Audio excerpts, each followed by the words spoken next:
Tô tentando adicionar a Edna aqui. Ah, voltou. Voltamos. Voltamos. Coisas da tecnologia, né? A gente vai se Sim. organizando, vai se Ah, adaptando. meu filho, mas eu gostei muito da Mel, que ela trouxe da parte. Tá bom, Dani, você quebra. Não, pode continuar. Pode, pode, Porque a sim. Edna fez essa ponte entre a questão de teoria e a prática, que é muito da sociologia dela, né? Principalmente essa questão do abstrato, do concreto, que ela trabalha, a realidade e também a questão do pensamento, conhecimento, a teoria. Agora, veja bem, se a gente pegar a Constituição, né? A Constituição tem um começo, tem um meio, tem um fim, certo? Para as famílias entenderem a lei tem um começo, um meio e um fim.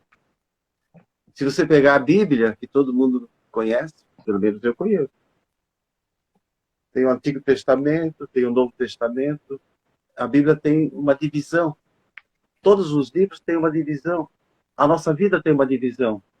Primeira infância, isso, adolescente, adulto, idoso.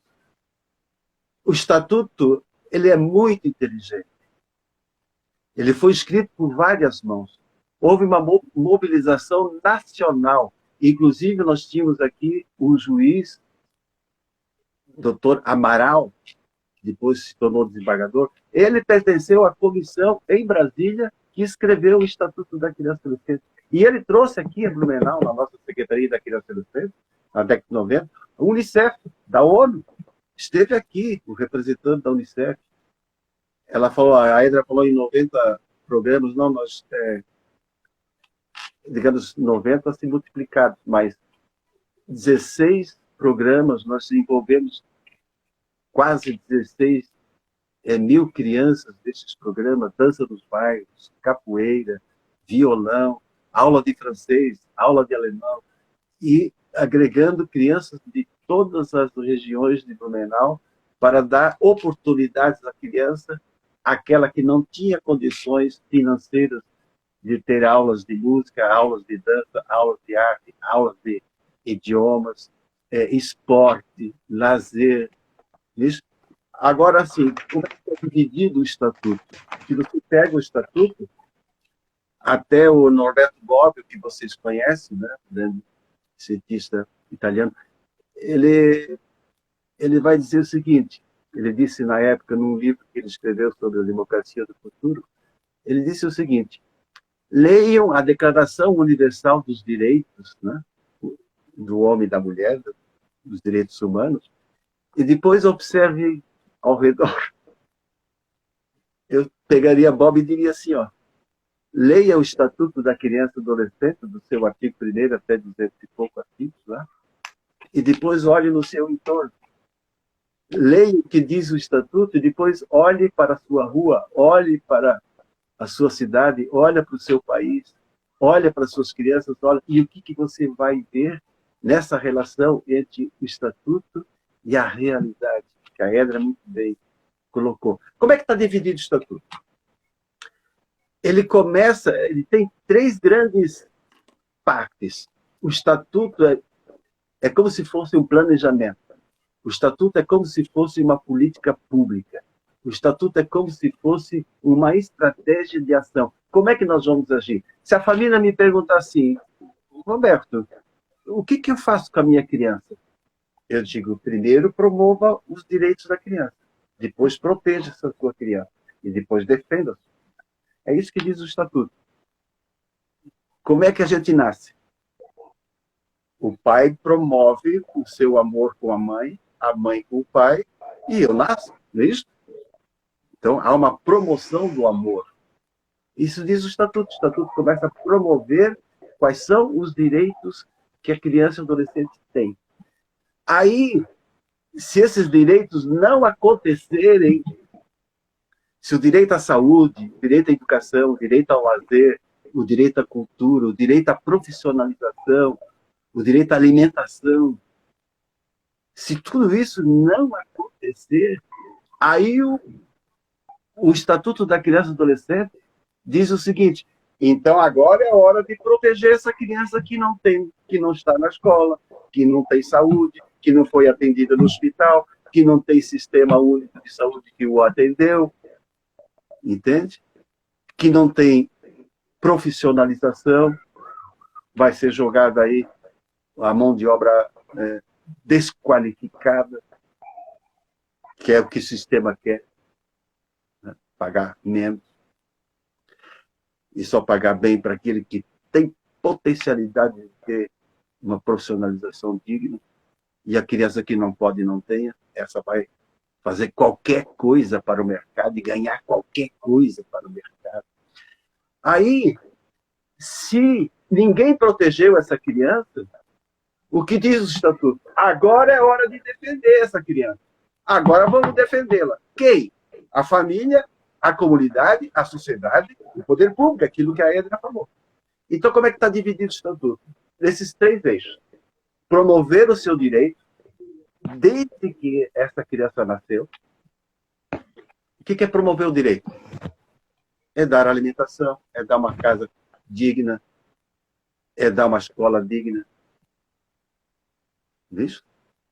É ser atendida na saúde, é ter possibilidade de se articular com a cultura, aprender seu violão, aprender a cantar, aprender a dançar, aprender a ver a natureza, aprender a estar dentro da natureza limpa.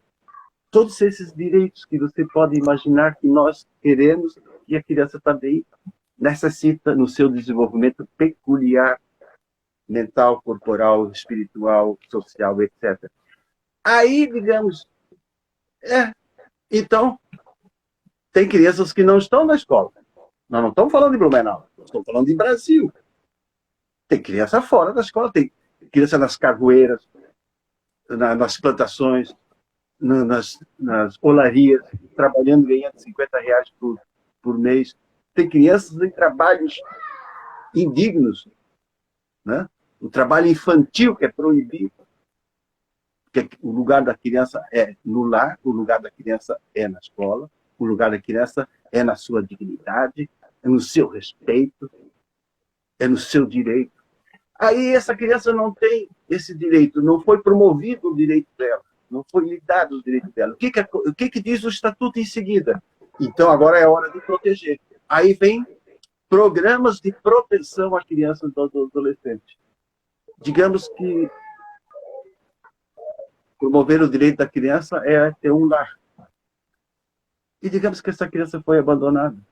Os pais faleceram, ou os pais não querem essa criança, ela vive na rua, não está na escola, ou essa criança é vilipendiada, maltratada, mentalmente, psicologicamente, corporalmente, sexualmente. O que diz o Estatuto? Está vendo? A dignidade, o corpo dela, a saúde dela não está sendo promovido. Aí vem os programas de proteção. Através de quê? Das políticas públicas de saúde, de habitação, de acolhimento, não é isso? Todos os programas, políticas públicas de assistência social, né, de cultura, de esporte, de profissionalização. Aí entram os programas de proteção, que vão proteger essa criança que não está se alimentando, vão proteger essa criança que não está. Aí a família diz assim, mas não tem dinheiro, nós estamos desempregados. Ah, diz o Estatuto, então agora é hora de defender essa família. Para isso tem assistência social, saúde, profissionalização, tem verbas no fundo da criança, tem verbas no fundo de assistência social, tem o Sistema Único de Saúde, tem uma rede, como diz a Edna, de estatal do poder público da comunidade. A ONG é uma das entidades que promove o direito, protege o direito e defende o direito. As ONGs, olha, se não fosse as ONGs, o que seria políticas públicas nesse país, às vezes, de incompetentes? Olha só, essa rede da comunidade e a rede estatal. Então, o Estatuto diz o seguinte, não é só o governo, mas também não é só a sociedade. É compartilhar poder público, comunidade, sociedade, as ONGs, etc., para promover, proteger essa criança. Bom, mas a criança está na rua, não foi para instituição de acolhimento é o seguinte, é acolher a criança como se fosse a casa dela. Então tem acolhimento familiar, é uma família que acolhe essa criança até ela poder voltar para o lar, que está desfeito ou está, digamos assim, sendo trabalhada pela assistência social, pela psicologia, etc. Até erguer essa família, ela volta para a família. Então, acolhimento provisório, isso, para articular, para essa criança não ficar sem lar, ela vai para um outro lar. Então, tem acolhimento familiar e acolhimento institucional. Isto é programas de proteção já. Bom, mas não aconteceu. Está na rua, está passando fome, os pais estão em violência, não foi para um programa familiar substituto, uma família substituta, ou não foi adotada, ou não foi acolhida para depois voltar para o lar. O que fazer? Aí vem a defesa. Defesa o que é? Juiz da infância e adolescência, toda a comarca tem um juiz da infância e adolescência, promotor de justiça da infância e da adolescência, conselho tutelar, conselho dos direitos da criança e adolescente, conselho de assistência social, conselho da saúde, conselho de cultura, conselho da juventude, tem aí o estatuto agora da juventude, que é de 15 anos até 29 anos. Quantos as ONGs que se coordenam com as políticas públicas e devem receber as ONGs também, que têm programas de criança e adolescente, viu, Cristiane? Se inscrevam no Fundo da Criança e Adolescente, se inscrevam no Conselho dos Direitos. Vocês têm direito a verbas para os programas que atendem crianças e adolescentes nas ONGs. Aí a defesa é quando a defensoria pública, aí a família diz assim, mas eu não posso pagar um advogado para defender a minha criança na justiça. Não precisa. Tem a defensoria pública, Blumenau tem defensoria pública, são advogados pagos pelo Estado para defender a criança ou adolescente gratuitamente na justiça. Então não precisa de dinheiro para defender a criança. Existem sistemas que vão promover, proteger e defender essa criança se ela não tiver. Então, qual é o esqueleto do Estatuto? Ele começa declarando direitos, aquilo que a Edna falou. E aí o Estatuto vai dizer o que é direito da saúde, o que acontece com o direito da cultura. Ele traz todos os direitos que a criança podem vivenciar e devem vivenciar. Bom, se isso não aconteceu, vem as chamadas políticas de prevenção.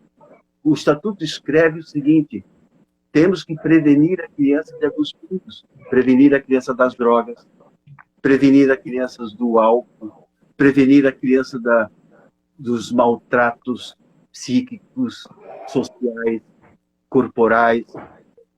Temos que prevenir a criança de certos perigos que existem ao redor dela. Aí vem todos os programas de prevenção. Por exemplo, proibido o bar vender bebidas para criança. Já? Isso é prevenção. Levar a criança a uma cultura de não beber, de não entrar nas drogas. Tudo e para ter essa prevenção, tem que ter direitos promovidos. Tem que ter alimentação, etc. É toda uma cascata. Aí o Estatuto diz o seguinte, olha, promovemos os direitos, estamos prevenindo a criança de alguns perigos que existem aí na vida real. Aí vem as chamadas políticas de atendimento. O que é política de atendimento? Essa criança, por exemplo, deve ser acolhida numa família substituta, deve ser acolhida numa instituição de acolhimento. Existem entidades de atendimento a essa criança e adolescente. Por exemplo, a Edna falou dos programas.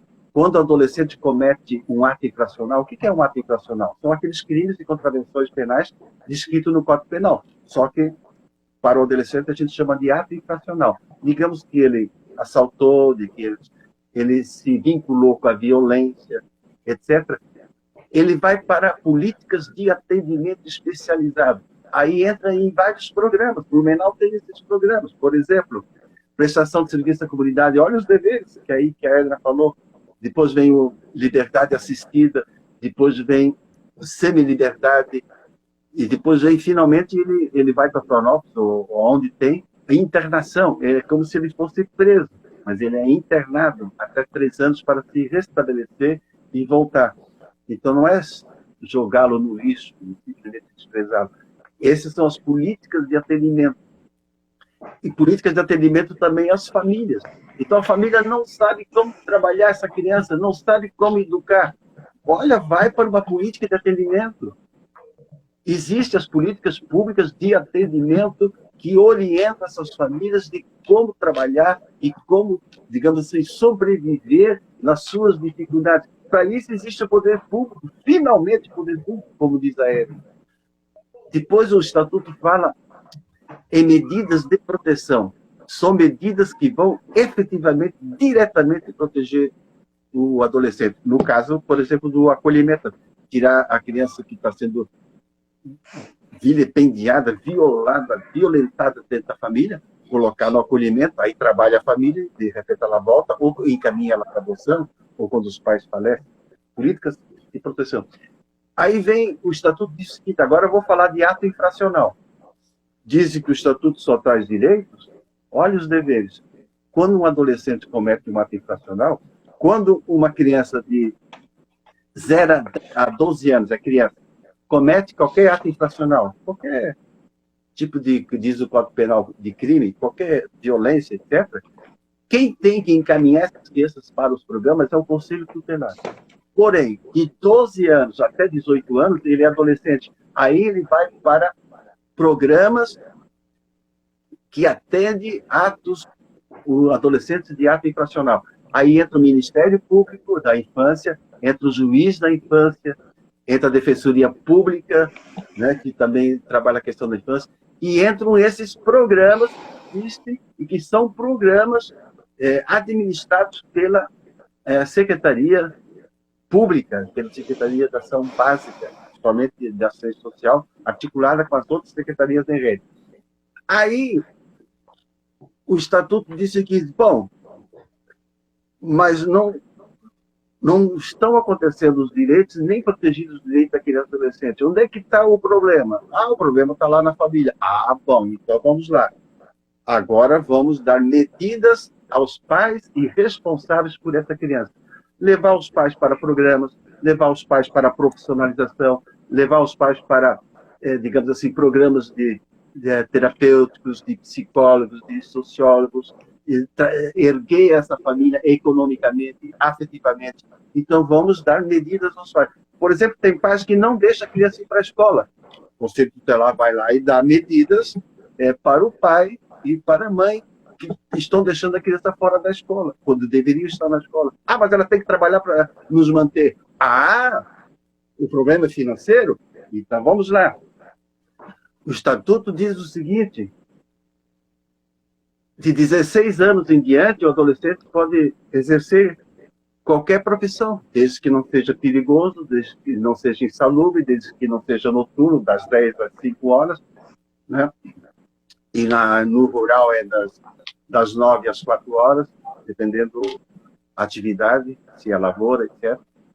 Então, existe o adolescente aprendiz. Então vai lá na prefeitura, na assistência social, existe o programa adolescente aprendiz. Ele pode ir para uma empresa, pode ir para uma instituição, receber a sua remuneração, ter carteira assinada, previdência, e ser um aprendiz, se profissionalizar e ajudar a manter. Existem outros programas, aprendiz de empregado, regime familiar, né? Da estudantes de escolas técnicas que podem receber bolsas, os adolescentes, por exemplo, que têm problemas de deficiência, né? Existem programas de profissionalização protegida para esses adolescentes. Existe 1001 forma de a família, digamos assim, começar a sair da sua necessidade e ir para a sua dignidade de proteção, promoção de proteção e defesa desses direitos. Aí o Estatuto diz assim, muito bem, mas não está acontecendo nada. Aí quem é que entra? O Conselho Tutelar. Cada município é obrigado a ter um Conselho Tutelar, que são 5 pessoas eleitas pela comunidade para efetivamente defender e garantir que esse direito aconteça. Mas a família não pode, então o poder público pode. O poder público não está fazendo, então vamos lá, comunidade, sociedade, família e poder público finalmente é obrigado. Aí o Conselho Tutelar não conseguiu. Ninguém fez nada para essa criança. O que acontece? O que diz o Estatuto? Bom, então agora, essa criança tem direito de ir à justiça. Mas como não tem dinheiro para pagar advogado? Defensoria Pública. Vai lá. Eu mais tarde posso passar todos os telefones para você, você encaminha para as famílias. Vai à Defensoria Pública e a Defensoria Pública entra com uma ação junto ao Ministério Público, com o Ministério Público, na Justiça, e o juiz vai determinar que essa criança efetivamente seja atendida na saúde, na assistência social, na alimentação, na questão do apoio familiar, etc. Aí vem a ordem judicial. A gente espera que nunca aconteça essa defesa final, mas o Estatuto está aí, é uma lei, ela o obriga. Finalmente ela obriga. Aí diz assim, pois é. Como diz a Edna e como diz você, Crislaine. Mas então o Estatuto não é só direito. Tem deveres? Tem direitos e deveres. É o diálogo entre direitos e deveres de ambas as partes.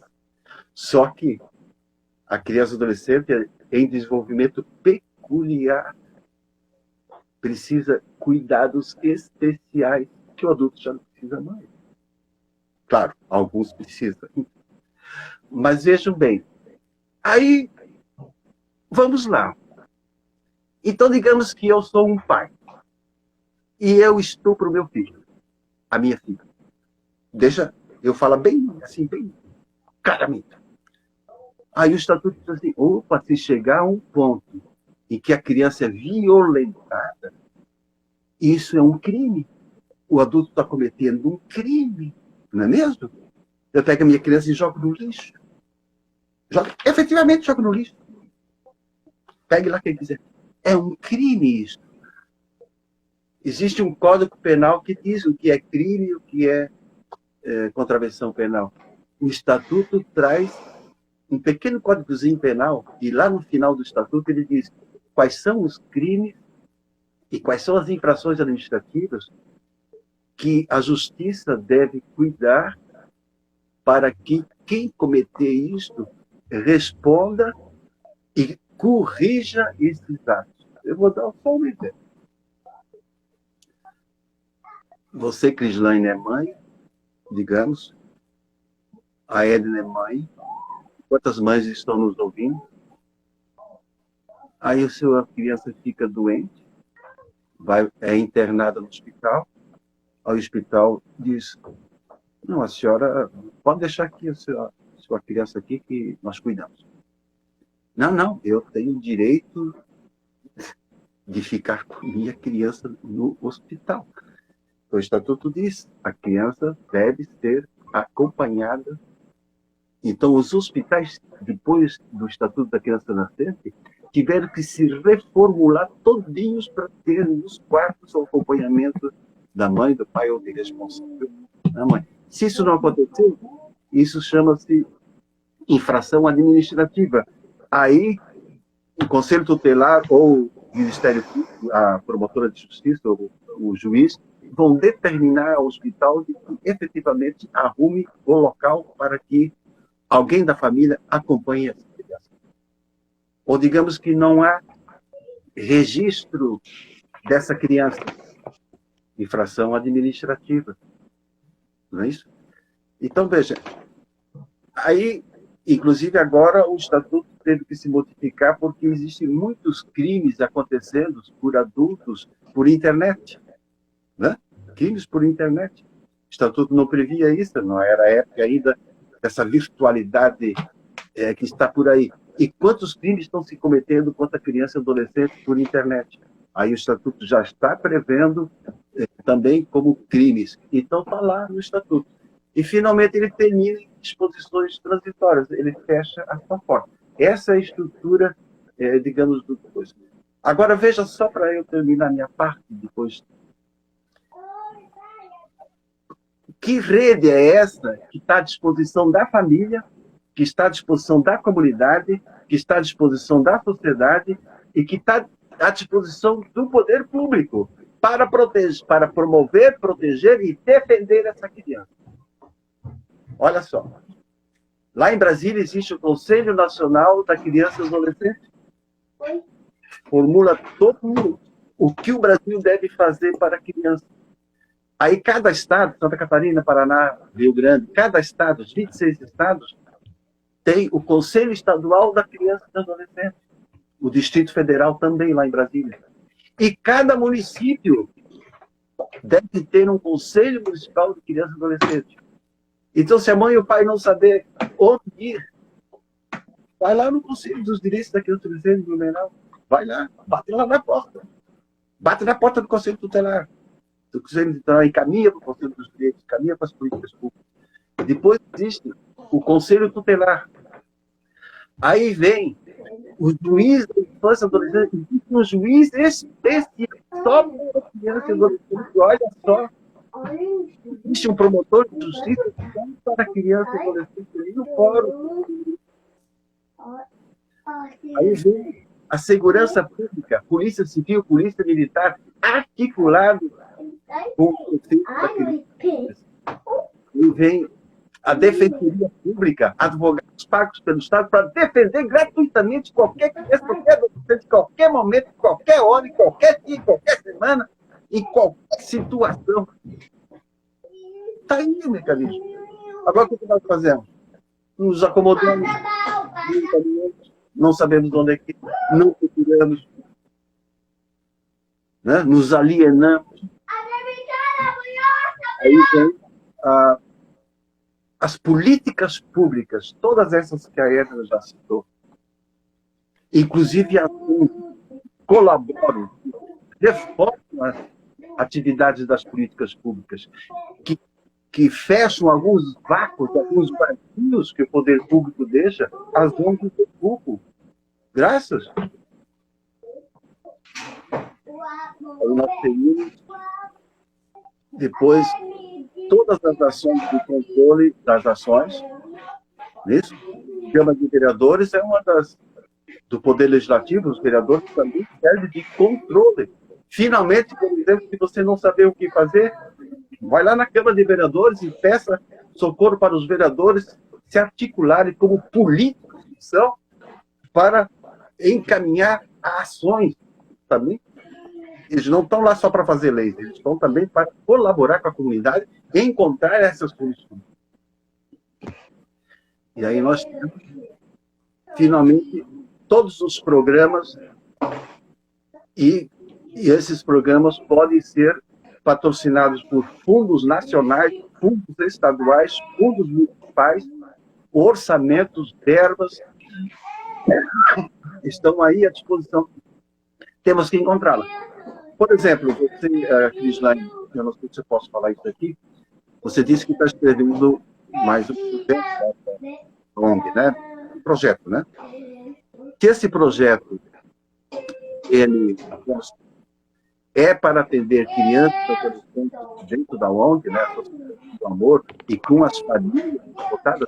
Esse projeto você pode encaminhar para o Conselho Nacional da Criança e Adolescente, para o Conselho Estadual, você pode encaminhar para o Conselho Municipal, e você poderá, digamos assim, de repente, receber verbas para colaborar com o seu programa e você ampliar o número de crianças que você possa atender. Então, existem mecanismos, existem caminhadas, existem recursos, eles estão todos aí. É que a gente tem que descobrir onde é que eles estão e quem pode nos fazer isso. Eu vou terminar com duas frases ali, que eu acho que uma é tua. Acho que foi você, Crislane, que andou dizendo o seguinte, deixa eu me lembrar. Reduzir o tempo da tela da criança nas férias aumenta a chance dela criar, contribuir e socializar. Foi você que falou isso, né? Acho que foi. Crislane, foi você? Olha, não me recordo das nossas conversas. Reduzir o tempo da tela. Eu já andei compartilhando algo sobre. Foi, né? alguma coisa que eu vi de você. Olha, isso é fantástico, digamos assim, como é que nós podemos fazer com que a criança contribua com a sua competência, com a sua autonomia, com a sua criatividade e não deixar ela na alienação, né? Eu acho que também a da Edna, o seguinte, uma frase que me impressionou, acho que é sua essa frase, Edna. Deixa eu me lembrar. Afinal, o que nos paralisa a dialogar sobre nossas diferenças, sobre os direitos, não. É tão importante quanto saber o que nos move, é saber o que nos paralisa. Essa frase é tua, né, Edna? Compartilhado. É interessante. Então, será que nós devemos nos, digamos assim, ficar parados, nos paralisar? Por isso, Crislaine, a gente pode, amanhã depois, daqui a um tempo, promover, digamos assim, dentro do Estatuto da Criança e do Adolescente, um tema específico para as famílias, né? Digamos assim, só o que é promover direitos? Quais são os direitos que eu posso promover com a minha criança e de que forma? Ou a gente pode fazer uma fala também sobre o que é proteger a criança, ou depois sobre o que é defender, que aí a gente pode ir aprofundando, né? Não sei, digamos assim. Não, acho que são várias ideias que vão surgindo e que são muito bem-vindas, com certeza, né? É uma discussão que a gente tenta sempre cada vez mais colocar em prática, principalmente, né? Eu acho que agora me surgiu uma coisa, assim, de poder cada vez mais dialogar com essas crianças e esses adolescentes sobre essa temática. Nós temos, a gente fez até um trabalho com adolescentes, mas a gente já achou o ECHA.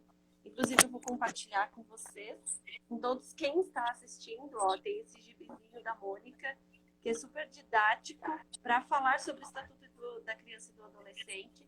Nós recebemos via doação do Instituto Maurício de Souza, e é uma ótima alternativa, né? Porque a gente muitas vezes, enquanto pais, né, falando um pouco em relação aos pais, fica um pouco pensando, como é que eu vou falar sobre uma lei, né? Como é que eu vou falar sobre lei? Às vezes é chato falar disso com as crianças, com os adolescentes, mas a gente tem sim vários recursos que a gente pode utilizar para falar com eles sobre isso, né? E eu queria só apontar algumas coisas que, se vocês me permitem, quando vocês foram falando, assim,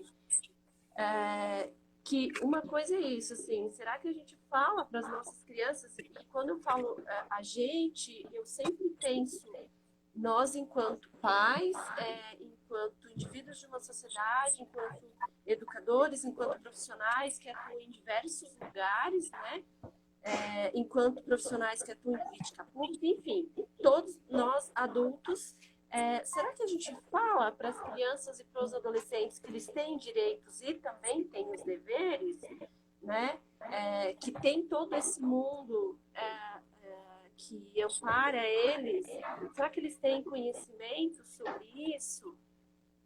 E será que a gente consegue entender a criança, né? Como a criança e o adolescente, como um sujeito mesmo que tem direito, que está em desenvolvimento, ou será que a gente impõe as coisas, né? Porque, bom, faz para eles saberem sobre. Eu comentei com vocês a respeito de um questionário que eu enviei para as famílias e me chama a atenção o quanto que muitas não conhecem o ECA. E a gente vê, né, o quanto que vocês comentaram a respeito de tantas possibilidades de fazer-se saber e conhecer o ECA. Tem várias vias de onde buscar informação sobre, né, para que cada vez mais a gente possa colocá-lo realmente em prática e desconstruir todas essas informações distorcidas que tem na cultura, né? Uma outra coisa que eu gostaria de comentar, que eu anotei, foi a respeito de algo que me veio com os estudos que eu fiz e que eu gostaria de compartilhar, é que é a respeito da infância, né? Porque eu tenho estudado sobre isso, e o que me veio que a gente não pode falar de uma infância só. Isso foi algo diante de vários estudos, tá, gente? Não é uma teoria que eu criei, mas que eu concordo muito. A gente, para pensar o Estatuto da Criança e do Adolescente, tanto enquanto, principalmente uma política pública ou uma organização da sociedade civil a qual eu represento, a gente desenvolve atividades com as crianças e adolescentes, está sempre na batalha para promover, para prevenir violação de direito, parte do princípio de que a gente pode pensar numa infância, porque a gente não está falando de uma infância, da mesma infância das crianças que moram em Blumenau, em suas diversas regiões. A mesma infância vai acontecer para a criança que mora em outra região e a mesma infância vai acontecer para a criança que mora em Santa Terezinha. São várias infâncias, porque a gente também não pode deixar de lado o fato de que a gente tem várias infâncias dentro de um próprio município. Porque tem o preconceito, a forma como a sociedade se organiza, como a cidade vai se construindo, vai excluindo e vai dando privilégios, ou vai constituindo como certos locais, as crianças que moram em determinados locais têm mais privilégios. Então, é algo que me veio, assim, acho que é bem importante também, mas que mesmo pensando do ponto de vista que a gente tem várias infâncias, né, entendendo que uma criança preta, periférica, vai ter uma infância e um conceito de infância do que uma criança branca que mora num bairro nobre de uma cidade, mas que, indiferente ou partindo disso, todas elas são crianças e adolescentes sujeitos de direito, né? Elas têm os mesmos direitos, assim como X crianças têm direito a acesso à cultura, diversos espaços, a poder andar pela comunidade com tranquilidade e ser respeitada. Outras crianças, e aí crianças pretas e periféricas, elas também têm direitos. E para finalizar, o que me chamou a atenção, e é algo que também eu concordo muito, é o quanto que o trabalho em rede ele é necessário. E não uma rede só conectada de políticas públicas, mas uma rede onde tantas políticas públicas façam parte, mas também nós, enquanto pais, enquanto sujeitos de uma comunidade, somos todos corresponsáveis por isso. Então, bom, se eu não posso, né, tomando aí o dito de que em briga de marido e mulher não se mete mulher, não, se mete sim, em briga que acontece com a criança e adolescente, eu preciso meter a colher, né? Se eu não quero me expor, tem vários canais de poder denunciar essas violências que são anônimos, mas não posso me ausentar da minha responsabilidade enquanto cidadão, de que essa criança pode estar sofrendo, né, e não fazer algo para que aquilo seja rompido. Várias coisas, gente, veio muita coisa. Quem está assistindo, se quiser comentar, por favor, fiquem à vontade. Eu só gostaria me chamou a atenção a tua fala, a questão da diversidade da infância, digamos assim. Há uma infância, mas a diversidade da relação no espaço, no tempo, diversidade, não é isso? De como essa se envolve nas necessidades, nos seus desejos, nas suas concretudes. Por isso que veio uma lei em 2000 deixa eu ver se eu tenho, a lei das políticas da infância, aonde ela trabalha a questão que você colocou, do Estatuto da que é a doutrina integral, protegida integralmente, é baseada no princípio chamado interesse da adolescente. Interesse criança não entende. Então ele diz assim, é o interesse indígena, é o interesse da criança, o interesse da criança, é o interesse da criança abandonada, é o interesse da criança economicamente rica, porque ele não faz a diferença entre riqueza e pobreza.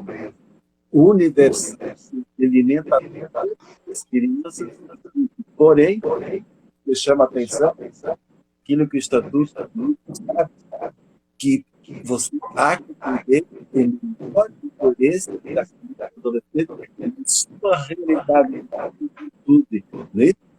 na Roberto, sua situação. não sei se é só para mim que está cortando.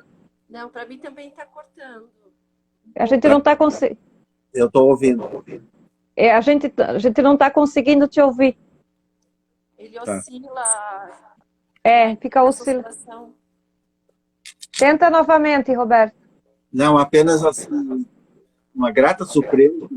Crislaine, eu, uma época, alguns pontos tem nesse sentido que o Crislaine está colocando. A infância humana. Dá para ouvir agora? Fica ainda oscilando. Fica. Estou ouvindo bem. Ouça. Não sei se o pessoal que está assistindo consegue, mas a gente está um pouco oscilando. A tua voz vai e volta, Roberto, assim, ó, o som da tua voz. Mas eu ouço você. É que a gente não ouve você. Não pode concluir a tua fala, a gente vai tentando entender quando vai cortando.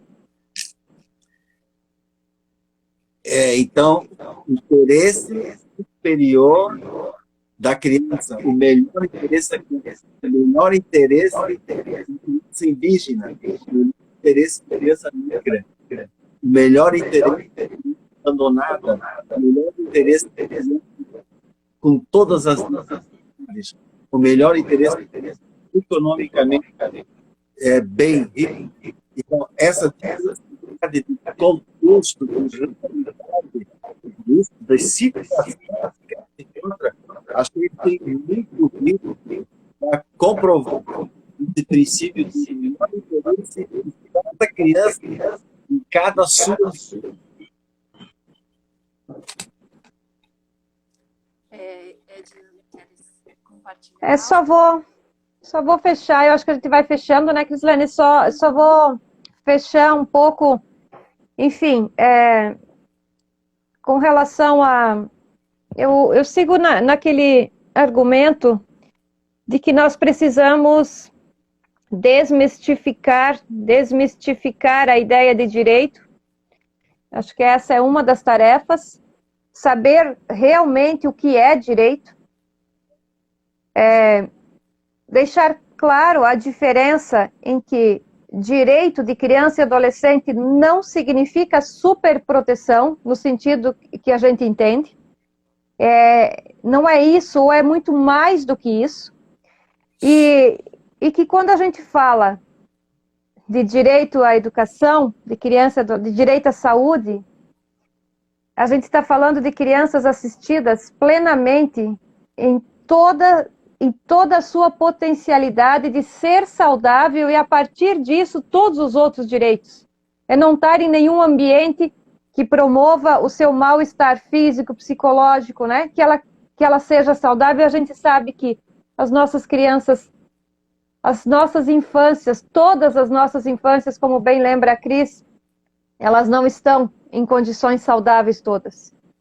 Precisamos desmistificar a ideia que quando a gente fala em direito à educação, a gente não está falando de criar vadios preguiçosos, não. A gente está falando de a educação, aquela que fomenta a potencialidade, aquela que faz acreditar nos sonhos, aquela que diz que uma criança na sala de aula, ela é tratada igual, independente de onde ela venha, o seu credo, a sua religião, a sua cor, o seu lugar de fala, a sua religião. E a educação vai proporcionar a todos e todas a mesma chance de sonhar, de querer ser, né? E de ser o que ela quiser ser, na sua melhor forma. Isso é direito à educação. A gente precisa desmistificar a ideia de direito a esporte como só ensinar a correr atrás de uma bola, mas a gente precisa falar que esporte é conhecer todos os esportes, é ter direito a viver a partir de uma vida saudável, saber que ela pode se tornar, ou ele ou ela, uma esportista, ela pode desenvolver, ela pode correr, ela pode pular, ela pode... Isso é direito. Isso é fazer com que a sociedade receba cada vez mais seres humanos já adultos em todas as suas potencialidades, inclusive no esporte, inclusive no lazer. Direito à profissionalização é aquilo que a sociedade de consumo e utilitarista espera de nós, que a gente produza, que a gente seja útil, que a gente gere recurso, né? Que a gente promova desenvolvimento econômico. Direito à profissionalização é ensinar profissões. E é direito da criança, e as nossas crianças nem sempre têm. E projetar um futuro no trabalho com confiança, com dignidade, né? E falar de direito à liberdade não é fazer o que quiser. É ter liberdade para potencializar aquilo que ela pode ser enquanto criança e adolescência. Direito à convivência familiar talvez seja uma das coisas mais doloridas num tempo de desestruturação familiar, inclusive de famílias estruturadas. Estruturadas na sua base física, mas na sua base psicológica, moral, emocional, absolutamente trincadas, quebradas, sem elos. E que convivência familiar não é só estar dentro da mesma casa. Direito à convivência familiar é saber das responsabilidades de cada um. E a sociedade, nós que estamos na outra ponta de resguardar direito, saber que a gente tem que conhecer essas famílias. Que o nosso estudante, aquele que a gente atende, que o nosso vizinho, que o nosso colega da igreja, que aquela criança, ela está num ambiente que talvez não seja saudável. E aí a Crislaine lembra que a gente não pode se omitir. Eu não vou me envolver. Esse que não se envolve é certamente aquele que depois julga. Aquele que depois condena a criança. Né? E então, só para fechar, eu gostaria de agradecer mais uma vez a Crislaine e ao Roberto e a todos que participaram e participam, e reforçar a ideia de que nós precisamos cada vez mais, e ainda, mesmo depois de 31 anos, repito, falar sobre o que é verdadeiramente o Estatuto da Criança e do Adolescente.